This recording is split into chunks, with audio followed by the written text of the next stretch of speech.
The Janet Smith case concerns the murder of 22-year-old nursemaid Janet Kennedy Smith in Vancouver, British Columbia, Canada on the 26th of July 1924, and the ensuing suspicions of a cover-up. Background: Janet Smith was born in Perth, Scotland on the 25th of June 1902 to railway fireman Arthur Mitchell Smith and Joanna Benzies. The family moved to London when she was 11. In January 1923, she obtained a position taking care of the newborn daughter of Frederick and Doreen Baker. Frederick Baker ran an import-export business. When the family moved, first to Paris in April, then in October back to Vancouver, she accompanied them. The Bakers were among the social elite of the city.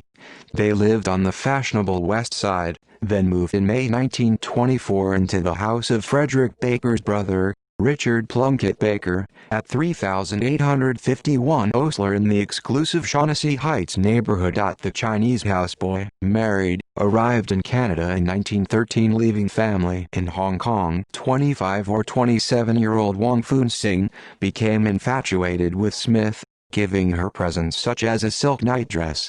Although her friends would later testify that she feared him, her diary would reveal that she enjoyed attracting men. Death and lack of an investigation. On the 26th of July 1924, Point Grey Police Constable James Green was called to the house. Wong claimed he heard what sounded like a car backfire. In the basement he found Smith's body. There was a bullet wound through her temple and a .45 caliber revolver near her right hand. Green picked up the weapon, making it impossible to obtain fingerprints from it. Despite there being no bullet, blood or brain tissue on the walls, no powder burns on her face, and the fact that the back of her head had been smashed in, Green concluded that she had committed suicide. After an inquest, the Vancouver coroner called it a self-inflicted but accidental death.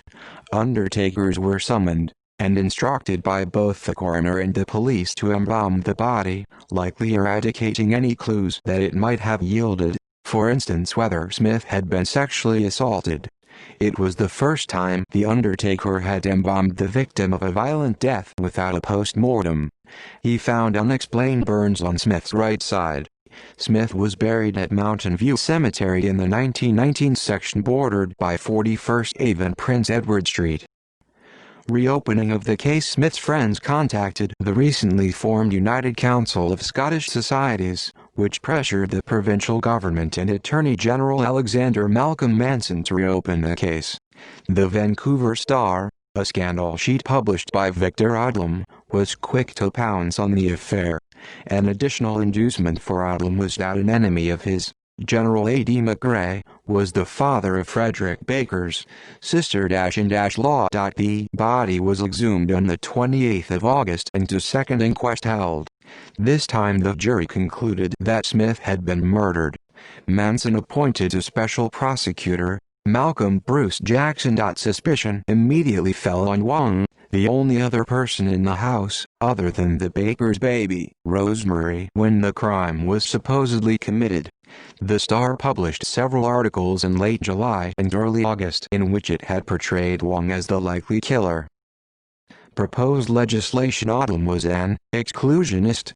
He believed that Asians could not assimilate with whites and had run on an anti-Asian platform in the 1921 federal election. On the 8th of August, he published an editorial called, "Should Chinese Work with White Girls?" He called for legislation to preserve white girls of impressionable youth from the unnecessary wiles and villainies of low-caste yellow men. Popular member of the Legislative Assembly Mary Ellen Smith introduced the Janet Smith Bill in November. It would have prohibited the employing of Orientals and white women in the same household. The Vancouver province pointed out that it violated the Anglo-Japanese Treaty of 1911, which prohibited discriminatory legislation against Japanese, and that the British Columbia legislature did not have the authority to pass it. It failed after a second reading. Kidnapping interest gradually died down, until on the 20th of March 1925, Wong was kidnapped by a group of men dressed in Ku Klux Klan robes. They proceeded to torture their captive for 6 weeks, trying to elicit a confession, but Wong refused to cooperate. On the 1st of May, he was released.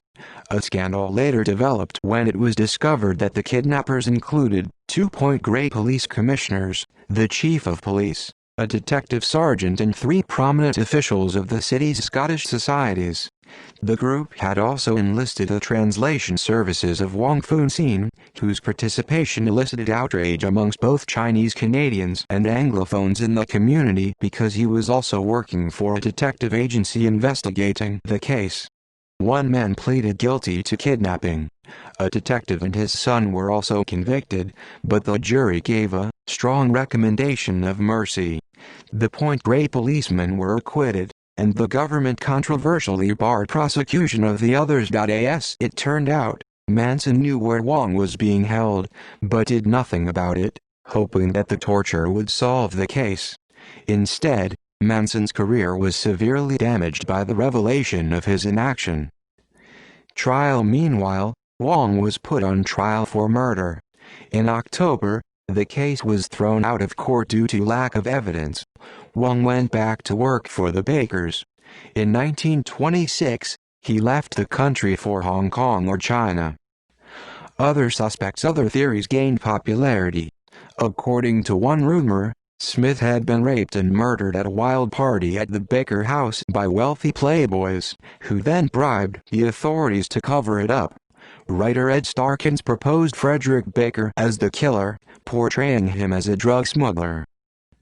Bibliography. Bridgman, Mark, 2020. The Killing of Janet Smith. Article Perthshire Advertiser, 3 July 2020. https://markbridgman.wixsite.com/author/post/the-killing-of-Janet-Smith-part-1. Starkins, ed. 1984. Who Killed Janet Smith? Gage Distribution Company. ISBN 0-7715-9813-0. See also: List of unsolved murders. References.